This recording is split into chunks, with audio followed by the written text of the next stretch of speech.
সজীব, আপনি আমাকে 5 লাখ টাকা দেন, নইলে আমার বাবাকে আমি বাঁচাতে পারব না। সজীব বল, তুমি তো কাজের মেয়ে, আমার বাসায় কাজ করে এই টাকা তুমি পরিশোধ করতে অনেক সময় লেগে যাবে, তাই আমি এত টাকা তোমাকে ধার দিতে পারব না। বরং তুমি যদি আমার একটি কথা রাখ তাহলে আমি তোমাকে টাকা দিতে পারি। তখন কাজের মেয়েটি বলল, কি কথা বলুন, আমি আপনার সব কথা রাখব, কিন্তু আমার বাবাকে আগে বাঁচাতে হবে। তারপর সজীব তার বাবার কাছ থেকে 5 লাখ টাকা নিয়ে কাজের মেয়ের হাতে তুলে দিল। কাজের মেয়েটি টাকা পেয়ে অনেক খুশি হয়েছিল, কিন্তু সেই টাকা যে তার জীবনকে তছনছ করে দেবে সেটা তো কাজের মেয়ে জানত না। সেই টাকার জন্য সজীব কাজের মেয়ের সাথে জোর করে। এবার মূল গল্পটি বলি। সুভাষচন্দ্র দাস যখন মধ্যরাত্রে ওঠেন তখন পানি নিতে নিজের ঘর থেকে বের হন। ড্রয়িং রুমে এসে পানি পান করেন এবং ফিরে যাওয়ার জন্য প্রস্তুত হন। তিনি দেখতে পান যে তার ছেলের ঘরের লাইট এখনও চলছে। তিনি ঘড়িতে তাকান এবং তখন রাত 1টা বাজে। তার মনে হয় যে তার ছেলে পড়াশোনা করছে। তার ছেলে কতই না লেখাপড়া করে, এবং তার পা অজ্ঞানতার ছেলের ঘরের দিকে অগ্রসর হয়। কিন্তু আগে যেই তিনি দরজা খুলতে যান, তখন তিনি কিছু অদ্ভুত শব্দ শোনেন এবং তারপর থেমে যায়। কিছুক্ষণ চিন্তা করার পর তিনি দেখেন দরজাটি খোলা ছিল এবং সেখানে কোনো লোক ছিল না। যখন তিনি ধীরে ধীরে দরজা খুলে ভেতরে উঁকি মারেন, তখন তার চোখ বিস্ময়ে বিস্ফারিত হয়ে যায়, কারণ তার ছেলে এই সময় স্কুলের পড়া পড়ছে না, সে অন্য কিছু করছে। তিনি দেখেন যে তার ছেলে সজীব তার ঘরের কাজের মেয়ের সাথে গল্প করছে, একটি বিছানায় শুয়ে। সুভাষচন্দ্র দাস যখন এটি নিজের চোখে দেখেন, তখন তার চোখ রাগে লাল হয়ে যায়। তিনি অবিরত দেখছিলেন এবং ভাবছিলেন যে তিনি স্বপ্নেও ভাবতে পারেন না যে তার ছেলে এমন কিছু করতে পারে। তিনি জানেন না যে তার পিছনে তাদের বাড়িতে কবে থেকে চলছে, কিন্তু কিছুক্ষণ আগেই তার চোখ যা এখন রাগে লাল ছিল, ধীরে ধীরে তার মুখের অভিব্যক্তি পরিবর্তন হতে শুরু করে, এবং এখনকার চোখে রাগের পরিবর্তে এটি তখন ঘটে যখন তার নজর তার কাজের মেয়ের দিকে পড়ে, এবং তিনি ভাবতে শুরু করেন, আরে আমি কখনো ভাবিনি যে কাজের মেয়ে এত সুন্দর হবে। আমি কখনো ভাবতে পারি না যে আমার বাড়িতে এত সুন্দর একটি মেয়ে আছে। কিছু সময় ধরে তিনি সেই ঘরের ভিতরে সেই তার ছেলের দৃশ্য দেখে যাচ্ছিলেন, এবং ধীরে ধীরে আবার দরজা বন্ধ করেন এবং সেখান থেকে চলে যান এবং নিজের ঘরে ঘুমাতে চেষ্টা করেন। তিনি ঘুমানোর চেষ্টা করেন, কিন্তু তার চোখে ঘুম নেই। কিন্তু এরপর সুভাষ সাহেব যা ভাবছিলেন এবং যা করতে যাচ্ছিলেন এবং এই বাড়িতে কি হতে চলেছে, বন্ধুরা কেউ ভাবতেও পারবে না যে সুভাষ সাহেব কি ভাবছিলেন এখন। এরপর কাজের মেয়ের সাথে কি হতে চলেছে এবং তার ছেলের সাথে কি হতে চলেছে। উত্তরাখণ্ডের রাজধানী দেরাদুনে একটি ধনী পরিবারে বট কাপড় ব্যবসায়ী সুভাষচন্দ্র দাস একটি বড় বাংলোতে বাস করতেন। বাড়িতে মাত্র 3 জন ছিলেন, সুভাষচন্দ্র দাস, তার স্ত্রী অনিলা এবং ছেলে সজীব। ছেলে সজীব একাদশ শ্রেণী শেষ করেছে এবং পরের শ্রেণীতে বছরে পড়ছে তাদের বাড়িতে। গত কয়েক বছর ধরে একজন কাজের মেয়ে বাড়িতে কাজ করছিল। তার বয়স 16 থেকে 17 বছর ছিল। মেয়েটির নাম ছিল অঞ্জনা। উত্তরাখণ্ডের চামলির একটি ছোট্ট গ্রামের বাসিন্দা ছিল। তার পরিবার সম্পর্কে কিছু বলতে চাই। পরিবারে বাবা ছিলেন যিনি প্রায় অসুস্থ থাকতেন, এবং বৃদ্ধ মা যিনি প্রতিদিন পরিশ্রম করে কোনোভাবে সংসার চালাতেন। অঞ্জনা যখন জন্ম হল তখন সে খুব সুন্দর দেখতে হল। আসলে উত্তরাখণ্ড হিমাচল প্রদেশের মেয়েদের সৌন্দর্য আলাদা রকমের, ঈশ্বর তাদেরকে একটি বিশেষ রূপ দিয়েছেন। সেখানকার পরিবেশে এমন যে সেখানকার মেয়েরা খুবই ফর্সা ও সুন্দর হয়। এরকম ভাবে চামলির মেয়ে অঞ্জনা যখন তার পরিবারের জন্য কাজের সন্ধানে দেরাদুন পৌঁছান, তখন সে খুব বেশি পড়াশোনা করেনি, তবে দেখতে বেশ ভালো ছিল। ঈশ্বর তাকে সৌন্দর্য ধন্য করেছিলেন এবং তাকে চন্দ্রদাস সাহেবের বাড়িতে কাজ দেওয়া হল। সে বাড়ির সব কাজ ফুল টাইম গৃহকর্মীর মতো সামলাত, রান্না করা থেকে শুরু করে পরিষ্কার পরিচ্ছন্নতা পর্যন্ত সব কাজ সে করত। তাকে 10,000 বেতনে নিয়োগ করা হয়েছিল। এখন অঞ্জনা সেখানে গত 1 বছর ধরে কাজ করছে। অঞ্জনা সেখানে খুশি ছিল, কিন্তু তার একটি সমস্যা ছিল। তার মালকিন অনিল চন্দ্র দাস সাহেবের স্ত্রী খুব রাগী মহিলা ছিলেন। তার স্বভাব খুব কঠোর ছিল। তিনি প্রতি ছোট বিষয়ে অঞ্জনার উপর চিৎকার করে উঠতেন। অঞ্জনার করা কোনো কাজকর্ম তার পছন্দ হতো না। তিনি তার কথা শুনিয়ে যেতেন এবং অঞ্জনা তার এই ভোগান্তিতে বেশ বিরক্ত ছিল।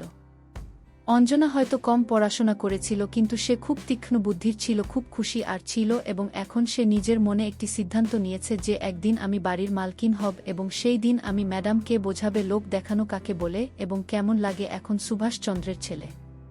সজীবের কথা বলি, সে কলেজে যেত এবং কলেজ থেকে ফিরে এসে সে 2 দিন ধরে শুধু নিজের ঘরে পড়াশোনা করত। তার বাবা ভাবতেন যে তাদের ছেলে পড়াশোনা করছে। যখন অঞ্জনা সজীবের ঘর পরিষ্কার করতে যেত, তখন সজীব রেগে যেত এবং অঞ্জনার উপর চিৎকার করত যে, আমি তোমাকে কতবার বলেছি যে যখন ঘরে আসবে তখন ভিতরে আসার আগে ঠক ঠক করবে। তুমি সোজা ভিতরে চলে আসো, তুমি একেবারে বুঝতে পারো না। অঞ্জনা সমী বলতো, কিন্তু পরের বার আবার ভুলে যেত। এইভাবে একদিন যখন অঞ্জনা ঘরে যায়, তখন সজীব বাথরুমে স্নান করছিল, এবং যখন অঞ্জনা ঘর পরিষ্কার করছিল, তখন সে তার বালিশের নিচে বই এর মতো কিছু একটা দেখতে পেয়ে সে হতভম্ব হয়ে যায়। এটি একটি ম্যাগাজিন ছিল যা সজীবের।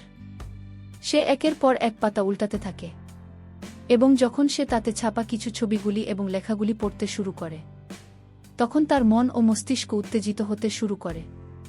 ঠিক তখনই সে সজীবের বের হওয়ার শব্দ শুনে, তাই সে তাড়াতাড়ি ম্যাগাজিনটি ফিরিয়ে রেখে ঘর পরিষ্কার পরিচ্ছন্ন করার পর সেখান থেকে বেরিয়ে যায়। পরে আবার যখন সেখানে যায়, তখন সজীব ব্যালকনিতে তার ফোনে ব্যস্ত ছিল, এবং তার লাগত তখন বিছানায় রাখা ছিল।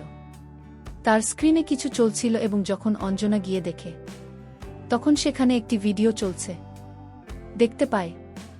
এটি দেখে অঞ্জনদার মনে বিরক্তির সৃষ্টি হয়। অঞ্জনা তাড়াতাড়ি সেখান থেকে পালিয়ে তার ঘরে চলে যায়।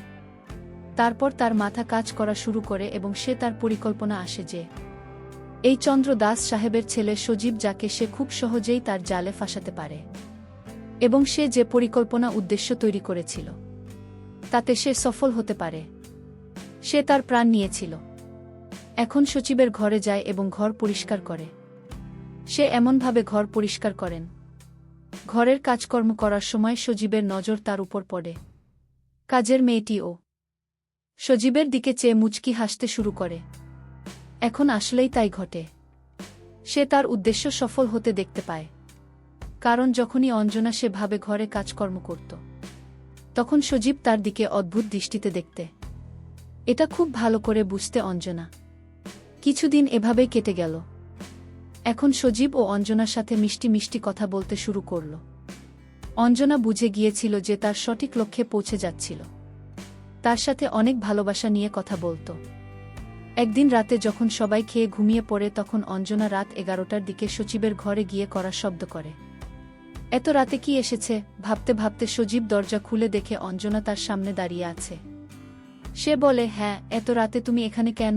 কি কারণে এখানে আসছে? অঞ্জনা বলেন, আমার শরীর ভাল লাগছিল না, আমি ঘুমাতে পারছিলাম না। ভাবলাম তুমি জেগে আছো, তাই তোমার সাথে কিছুক্ষণ কথা বলি। এরপর তাদের কথোপকথন এগোতে থাকে। তখন অন্ধকার রাত বন্ধ ঘরে দুইজন গল্প করতে শুরু করে, যদিও তাদের মনে আগে থেকে কিছু না কিছু চলতে থাকে। অঞ্জনা তখন বুঝতে পেরেছিল যে সজীব তার প্রেমে পড়ে গেছে। বন্ধুরা প্রতিদিন রাতে অঞ্জনা সজীবের ঘরে চলে যেত, এবং তারপর সজীব অঞ্জনার সাথে। এই ঘটনা প্রায় 1.5 থেকে 2 মাস ধরে চলতে থাকে। এখন তাদের সম্পর্ক এতটাই বেড়ে গিয়েছিল, যেদিন ও অঞ্জনা সজীবের সাথে দেখা করত, সজীবের পরের দিন অঞ্জনাকে তার ঘরে ডাকলেন। সজীব অঞ্জনাকে জিজ্ঞেস করলেন, তোমাকে আমি একটা কথা বলতে চাই, তুমি আমার এই কথা কারো কাছে কোনোদিন বলবে না। অঞ্জনা বলল, ঠিক আছে সুজীব, আপনি বলুন। আপনার কথা আমার কাছে গোপন থাকবে, কোনো দিন কেউ কিছু জানতে পারবে না। আপনি মন খুলে আমার সঙ্গে আপনার গোপন কথা শেয়ার করতে পারেন। আমি আপনাকে সাহস দিচ্ছি, আপনি কোনো চিন্তা করবেন না। আপনি নিঃসন্দেহে নির্ভয়ে আমার সঙ্গে আপনার কথা শেয়ার করতে পারেন। সজীব তখন বল, অঞ্জনা, আমি তোমাকে যত টাকা লাগে আমি দিব, তোমার যত টাকার প্রয়োজন হয় তুমি শুধু একবার আমাকে বলবে যে সজীব, আমার টাকার প্রয়োজন, আমি তোমাকে টাকা দেব, কিন্তু তার বিনিময়ে আমি তোমার কাছে একটা অভিনয় চাই। অঞ্জনা তখন বলল, সজীব আপনি বলুন, কি কিসের অভিনয়? কাজের মেয়েটি তখন বলল, সঞ্জীব, আমি আপনার সাথে সকল নাটক অভিনয় করতে পারব, কিন্তু আমার বাবা খুব অসুস্থ, তাই আমার অনেক টাকার দরকার। যদি আপনি আমাকে টাকা দেন তাহলে আপনার যে কোনো কথা আমি রাখব। শুধু অভিনয় তো? আমি কি পারবো অভিনয় করতে? আমি তো কখনো নাটক করিনি বা অভিনয় করিনি। তাহলে কি আমি সেই অভিনয় করতে পারবো? আপনার যদি মনে হয় আমি অভিনয় করতে পারবো, তাহলে তুমি আমাকে কিছু টাকা দিতে পারো। আর সেই টাকার বিনিময়ে তুমি যেখানে আমাকে নিয়ে যাবে, সেখানে আমি তোমার সাথে যাব। সজীব তখন কাজের মেয়েটিকে 50,000 টাকা দিয়ে বলল, আপাতত এই টাকাটা রাখ। কাজের মেয়েটি তখন বলল, সজীব, আমার 50,000 টাকা হলে চলবে না, আমার আরও কিছু টাকার দরকার। আপনি আমাকে 5 লাখ টাকা দিবেন, তাহলে আমার বাবাকে আমি সুস্থ করে তুলতে পারব। যদি আপনি আমাকে 5 লাখ টাকা দেন, তাহলে আপনি আমাকে যে অভিনয় বা নাটক বলবেন, আমি আপনার সাথে অভিনয় বা নাটক করতে রাজি আছি। সজীব তখন একটু চিন্তায় পড়ে গেল যে এত টাকা আমার হাতে তো নেই, কিন্তু আমার মামার কাছে আছে। তখন সজীব মেয়েটিকে সান্ত্বনা দিয়ে বললাম, ঠিক আছে, তুমি চিন্তা করো না, আমি তোমার জন্য 5 লাখ টাকার ব্যবস্থা করছি, কিন্তু তুমি আমার সমস্ত কথা রাখতে হবে। সজীব তার বাবাকে বলল, বাবা, আমার 5 লাখ টাকার দরকার। তার বাবা তাকে প্রশ্ন করে, এত টাকা তোর কেন প্রয়োজন? সজীব বলল, বাবা, আমি বলতে পারবো না, আমি এটুকু জানি, তুমি আমায় 5 লাখ টাকা দাও। এত টাকা দিয়ে তুই কি করবি? আমি না জেনে আমি তোকে টাকা দিতে পারবো না। টাকাটা আমার ভীষণ প্রয়োজন, প্লিজ বাবা, টাকাটা দাও। সজীবের বাবা তাকে 5 লাখ টাকা দিয়ে দিল এবং সজীবের পিছু নিল। সজীবের বাবা ভাবল যে আমার ছেলে এই টাকাগুলো নিয়ে কি করে তা আমার জানতে হবে। তারপর টাকাটা নিয়ে যখন কাজের মেয়ের হাতে তুলে দিল, তখন সজীবের বাবা বিস্ম দেখল। পরের দিন সজীবকে তার বাবা ডেকে নীল বলল, তুমি কাজের মেয়েকে টাকা দিয়েছ কেন? সজীব কোনো কিছু না বলে ঘর থেকে বের হয়ে গেল। কাজের মেয়েকে গিয়ে বলল, তোমাকে তো আমি টাকা দিয়ে দিয়েছি, এখন তুমি আমার সাথে চলো। বন্ধুরা, ব্যস্ততার কারণে আজকের গল্পটি শেষ করতে পারলাম না। গল্পের পরবর্তী পার্ট আগামীকাল আপলোড দেওয়া হবে। সেই পর্যন্ত সবাই ভালো থাকবেন, সুস্থ থাকবেন। ধন্যবাদ। 1